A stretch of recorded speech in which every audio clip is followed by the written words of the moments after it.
அதற்கு பேதுரு காரியத்தை முதலிலிருந்து வரிசையாய் அவர்களுக்கு விவரிக்கத் தொடங்கி, நான் யோப்பா பட்டணத்தில் ஜெபம் பண்ணி கொண்டிருந்த போது ஞான திருஷ்டியடைந்து ஒரு தரிசனத்தை கண்டேன்.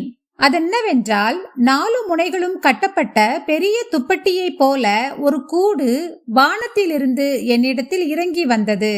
அதிலே நான் உற்று பார்த்து கவனிக்கிற போது பூமியிலுள்ள 4 கால் ஜீவன்களையும் காட்டு மிருகங்களையும் ஊரும் பிராணிகளையும் ஆகாயத்து பறவைகளையும் கண்டேன். அல்லாமலும், பேதுருவே எழுந்திரு, அடித்து புசி என்று என்னுடனே சொல்லுகிற சத்தத்தையும் கேட்டேன். அதற்கு நான், ஆண்டவரே, அப்படியல்ல, தீட்டும் அசுத்தமுமாயிருக்கிற யாதொன்றும் ஒரு காலும் என் வாய்க்குள்ளே போனதில்லை என்றேன். 2ஆம் தரமும் வானத்திலிருந்து சத்தம் உண்டாகி, தேவன் சுத்தமாக்கினவைகளை நீ தீட்டாக எண்ணாதே என்று மறுமொழி சொல்லிற்று.